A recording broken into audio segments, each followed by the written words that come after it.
அனைவருக்கும் வணக்கம். நமது தமிழக வெற்றி கழகம் தலைவர் தளபதி விஜய் அவர்களின் ஆணைக்கிணங்க மாநில பொதுச்செயலாளர் அண்ணன் புஷி ஆனந்தன் அவர்களின் அறிவுறுத்தின்படி கோவை மாவட்ட தலைவர் சம்பத் அண்ணன் அவர்களின் வழிகாட்டுதலின்படியும் அதுபோக தலைவர் செயலாளர் ராஜ்குமாரன் அவர்களின் தலைமையிலும் ராம்குமாரன் அவர்கள் தலைமையிலும் உண்டி அவர்கள் தலைமையிலும் கடந்த ஒவ்வொரு வருடமும் ஏப்ரல் மே மாதம் தான் எல்லா இடத்திலும் வெயில் தாகம் அதிகரிக்கும். ஆனால் இந்த தடவை நமது ஏப்ரல் மாதமே நமது கோடை தாகம் அதிகரித்ததால் இப்பொழுது 2 மாத காலமாக வாரம் கோவை ஓனாப்பாளையம் சரகத்தில் பொதுமக்கள் பயன்பெறும் வகையில் நீர்மோர் பந்தல் அமைத்து பொதுமக்கள் பயன்பெறும் வகையில் நீர்மோர் வழங்கப்படுகிறது.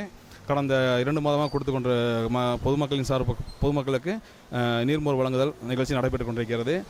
இதற்கு முழுக்க பொறுப்பு கோவை மாவட்ட தலைவர் சம்பத்தன் அவர்களின் அறிவுறுத்தலின்படியும் நமது கிளை மன்ற சார்பாக நமது தோழர்கள் நட்பின் உறவுகளாலும் மக்களுக்கு வாரம் வழங்க கொண்டிருக்கப்படுகிறது.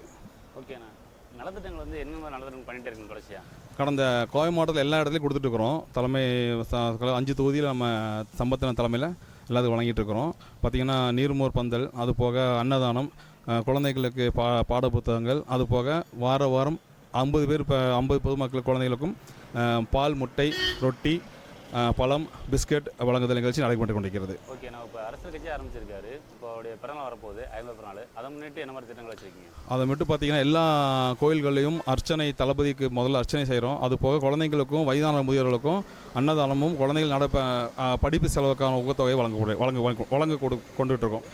ஓகேண்ணா, இப்போ போன முறை பார்த்தீங்கன்னா வந்து அண்ணா வந்து கல்விக்கு ஊக்கத்தொகை கொடுத்துருந்தாரு. இந்த முறை வந்து ட்வீட் போட்டிருக்காரு. அதை எப்படி பார்க்குறீங்க? உங்கள் சார்பாக என்ன பண்ண போகிறீங்க? அதாவது இது வரைக்கும் யாருமே இந்த மாதிரி செஞ்சதில்லை. நீங்கள் பார்த்துருப்பீங்க, போன டைம் நாங்கள் இந்த தொண்டாமுத்தூர் தொகுதியிலேருந்து ஒரு பஸ் பிடிச்சி குழந்தைகளை கூப்பிட்டு போயிட்டு வந்தோம். ஸோ இந்த தடவை தலைவர் அவங்க அறிவிச்சிட்டாங்க, நல்லா படித்து மார்க் வாங்கின குழந்தைகளுக்கு அதே மாதிரி ஊக்கத்தொகை கண்டிப்பாக நேரில் வர வச்சு அவங்களுக்கு ஒரு நல்ல ஒரு மரியாதை செய்வார். அதுக்காக நான் காத்துட்ருக்கோம் அந்த நாளுக்காக. என்ன மாதிரி திட்டங்கள் காமிக்கிறீங்க? புரியல. குழந்தைங்களை வந்து கூட்டு போகிறதுக்கு என்ன மாதிரி பிளான் பண்ணிக்கிறீங்க? அது வந்து இப்போ வந்து நாங்கள் தலைமையில் பேசிவிட்டு அது என்ன மாதிரிலாம் செயல்படுத்தலாம்னு சொல்லி தலைமை அறிவு கொடுத்தோம். அதுக்கு தகுந்த மாதிரி நாங்கள் பயணிப்போம். வாரம் கிளைமன்ற சார்பாக எல்லா இடத்துலையும், கோயம்புத்தூர் எல்லா இடத்துலையும் நீர்மோர் பந்தலும், முட்டை, பிரெட்டு, பால் வாங்கிட்டு இருக்கிற அனைத்து தளபதி எஸ்சிகளுக்கும் எங்களுடைய தலைமை சார்பாக நன்றி தெரிவிச்சுக்கிறோம்.